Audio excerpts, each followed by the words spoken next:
No outono de 1945, um descobrimento nos desertos áridos de Nag Hammadi, no Alto Egito, reescreveria não apenas o que sabíamos sobre os primórdios do cristianismo, mas lançaria novas luzes sobre a narrativa central da fé cristã, a ressurreição de Jesus Cristo. Esta é a história não contada que você não encontrará nos livros didáticos. Uma investigação meticulosa baseada em documentos antigos, testemunhos primários, relatórios arqueológicos e as mais recentes descobertas acadêmicas, mergulhando nos fatos verificáveis que cercam um dos eventos mais transformadores e debatidos da história humana. Os registros oficiais do Império Romano, embora fragmentários sobre figuras periféricas da Judéia do primeiro século, fornecem um pano de fundo crucial. Segundo o historiador romano Públio Cornélio Tácito, em seus Anais, livro 15, seção 44, escritos por volta de 115 depois de Cristo, Cristo, de quem o nome cristãos teve origem, sofreu a pena extrema durante o reinado de Tibério, às mãos de um de nossos procuradores, Pôncio Pilatos. Esta menção, corroborada em linhas gerais pelo historiador judeu Flávio Josefo em Antiguidades Judaicas, livro 18, capítulo 3, parágrafo 3, embora com interpolações cristãs posteriores debatidas, estabelece a historicidade da crucificação sob a autoridade romana. A crucificação, um método brutal reservado para escravos e rebeldes, é um fato amplamente aceito pela academia. Como demonstrado nas escavações de Givat HaMivtar, em Jerusalém, em 1968, onde foi descoberto o ossuário de Yehohanan ben Hagkol, com um prego ainda transpassado em seu osso do calcanhar, essa prática era uma realidade sombria. O relatório da Israel Antiquities Authority sobre este achado detalhou as técnicas de crucificação, confirmando a brutalidade descrita nos evangelhos. A narrativa da ressurreição, no entanto, depende primariamente dos escritos do Novo Testamento. Os evangelhos de Mateus, Marcos, Lucas e João, compilados décadas após os eventos, descrevem a descoberta do túmulo vazio e as aparições subsequentes de Jesus aos seus seguidores. O Evangelho de Marcos, considerado por muitos estudiosos como o Dr. Bart D. Ehrman, da Universidade da Carolina do Norte em Chapel Hill, em sua obra Jesus, Apocalyptic Prophet of the New Millennium, publicada em 1999 como o mais antigo, termina em sua forma original mais provável. Marcos 16, versículo 8, com as mulheres fugindo do túmulo vazio em medo e silêncio. As epístolas de Paulo, no entanto, são ainda mais antigas. Na primeira carta aos Coríntios, capítulo 15, versículos 3 a 8, datada por volta de 53 a 57 depois de Cristo, Paulo cita um credo cristão primitivo que ele mesmo recebeu, afirmando que Cristo morreu pelos nossos pecados, segundo as Escrituras, foi sepultado e ressuscitou ao terceiro dia, segundo as Escrituras, e apareceu a Cefas, Pedro, e depois aos 12. Este credo, segundo o Dr. James D. G. Dunn, ex-professor de divindade na Universidade de Durham, em seu livro Jesus Remembered, de 2003, pode ser datado de poucos anos após a crucificação, talvez entre 35 e 40 depois de Cristo, tornando-se o testemunho mais antigo da crença na ressurreição. Mas quando cruzamos esses dados com as anotações pessoais e tradições orais, refletidas nos evangelhos apócrifos, descobertos em locais como Nag Hammadi, em 1945, e Oxirrinco, no Egito, a partir de 1897, uma complexidade alarmante surge. Os textos gnósticos, como o Evangelho de Tomé ou o Evangelho de Filipe, oferecem interpretações da ressurreição que diferem significativamente das narrativas canônicas, muitas vezes enfatizando uma ressurreição espiritual ou gnóstica em vez de uma corporal. Segundo o relatório da Unesco sobre a importância dos manuscritos de Nag Hammadi, esses textos, como o Evangelho da Verdade, datados entre o segundo e o quarto século depois de Cristo, revelam a diversidade do pensamento cristão primitivo. O Dr. Elaine Pagels, da Universidade de Princeton, em seu influente livro Os Evangelhos Gnósticos, publicado em 1979, argumenta que essas interpretações alternativas foram suprimidas pela Igreja Ortodoxa emergente. Imagine as câmeras percorrendo o corredor estreito do Museu Copta, no Cairo, onde na vitrine refrigerada, papiros frágeis como o Códice Segundo de Nag Hammadi guardam essas interpretações dissidentes. A investigação arqueológica em Jerusalém e arredores tem fornecido contexto, mas não prova direta da ressurreição, que por sua natureza transcende a verificação empírica. As escavações de túmulos do primeiro século na região, como as documentadas pela Israel Antiquities Authority, revelam práticas funerárias judaicas consistentes com as descrições evangélicas.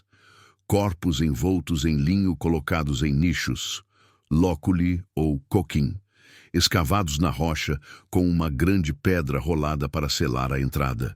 O Jardim do Túmulo, um local popular de peregrinação, embora arqueologicamente datado da Idade do Ferro e, portanto, improvável de ser o túmulo de Jesus segundo a maioria dos arqueólogos, como o Dr. Gabriel Barkay, cujas escavações em Ketef Hinnom em 1979 revelaram as mais antigas inscrições bíblicas conhecidas, ainda ilustra o tipo de túmulo escavado na rocha comum na época.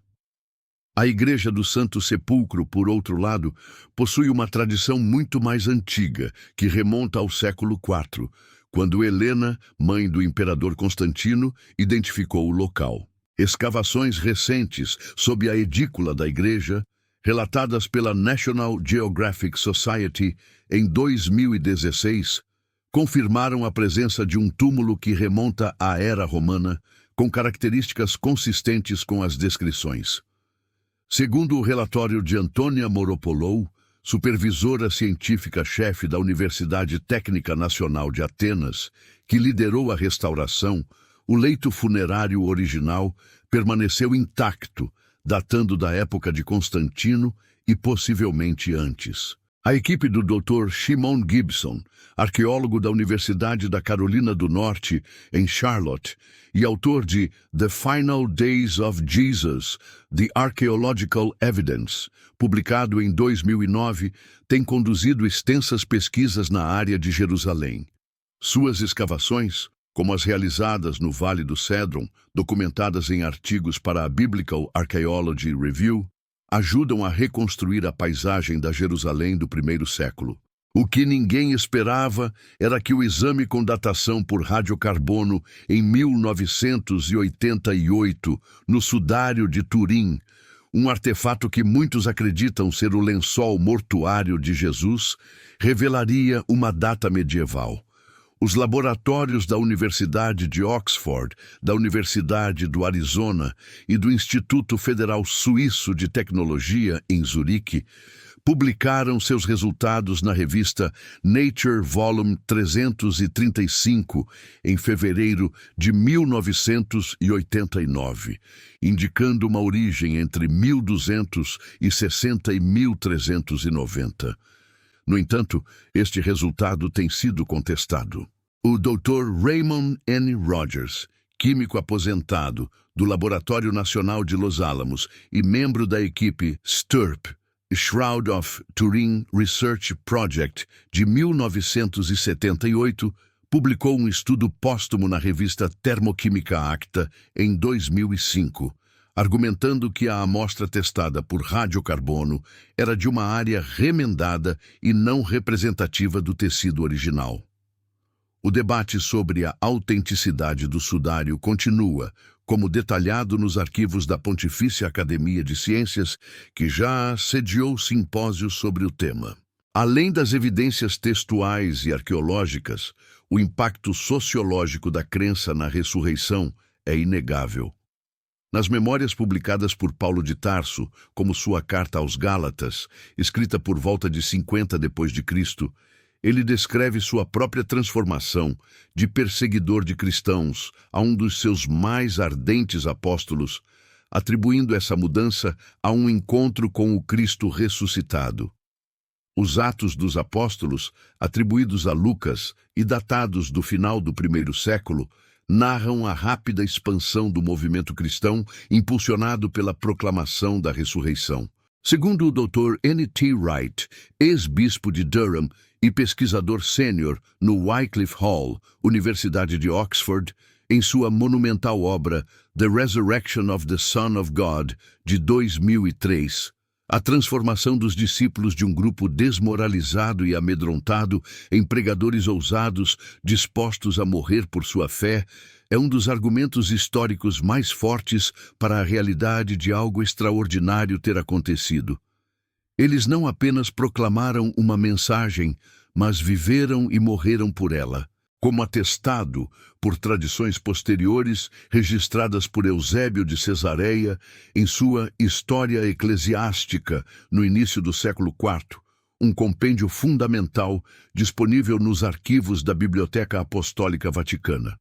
Exatamente quando a história parecia se estabilizar em torno de narrativas canônicas e debates acadêmicos, a análise contínua de manuscritos antigos usando tecnologia avançada traz novas nuances. O Centro de Estudo de Manuscritos do Novo Testamento, CSNTM, fundado pelo Dr. Daniel B. Wallace, tem digitalizado e disponibilizado milhares de manuscritos gregos do Novo Testamento, permitindo uma análise textual mais precisa.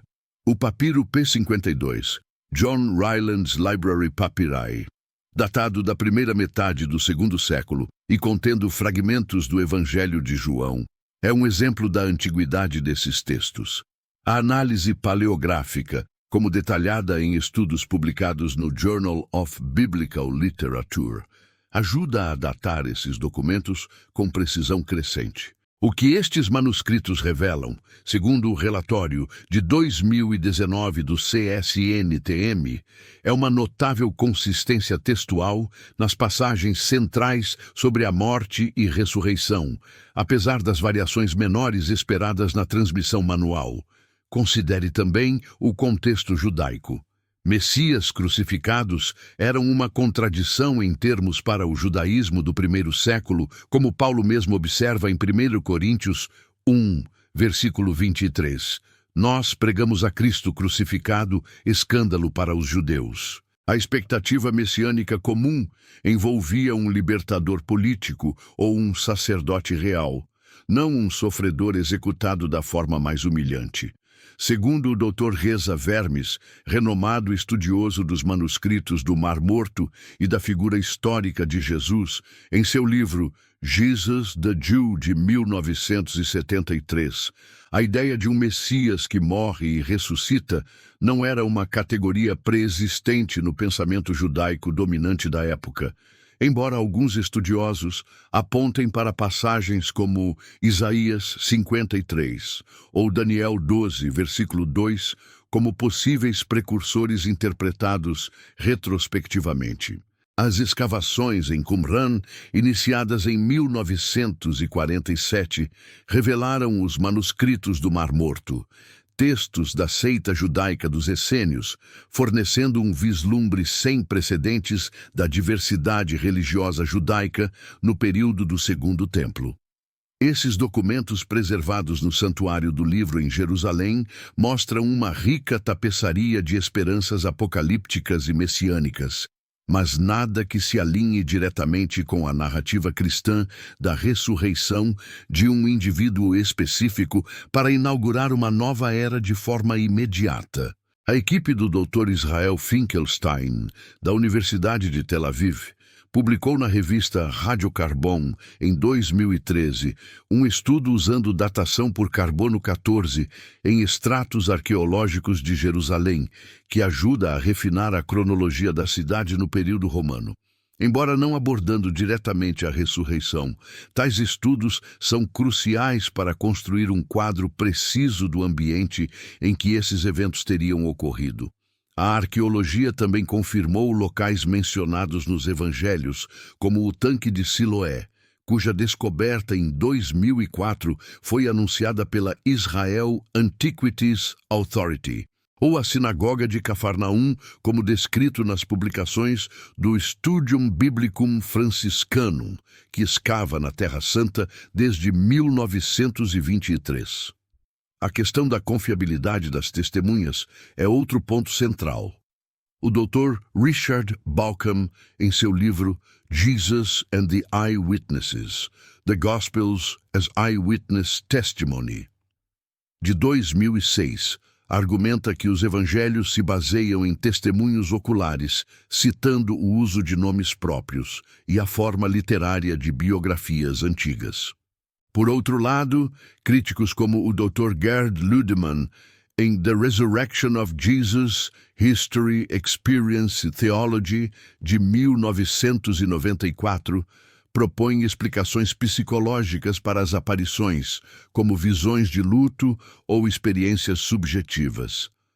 Os registros da American Psychiatric Association, embora não comentando diretamente sobre eventos bíblicos, fornecem critérios para entender fenômenos como o luto e experiências visionárias, que alguns estudiosos tentam aplicar retrospectivamente.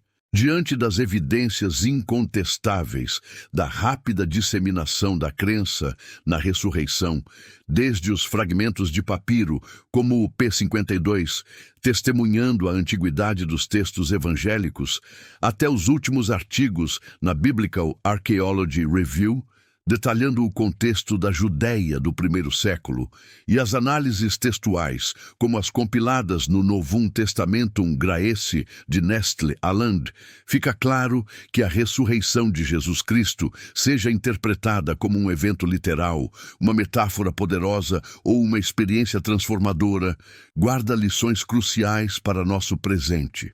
A fé em sua ressurreição não apenas fundou uma das maiores religiões do mundo, mas também alterou profundamente a filosofia, a arte, a ética e a própria estrutura da civilização ocidental. E talvez a maior lição seja a extraordinária capacidade de uma crença nascida em circunstâncias historicamente verificáveis, de opressão e expectativa, e propagada por testemunhos fervorosos registrados em documentos que sobreviveram por milênios, de transformar indivíduos e moldar o curso da história mundial, desafiando-nos continuamente a examinar as fronteiras entre fé, fato histórico e o legado duradouro das narrativas humanas. Se você gostou deste conteúdo, não se esqueça de deixar seu like, se inscrever no nosso canal e ativar o sininho para não perder nenhuma novidade.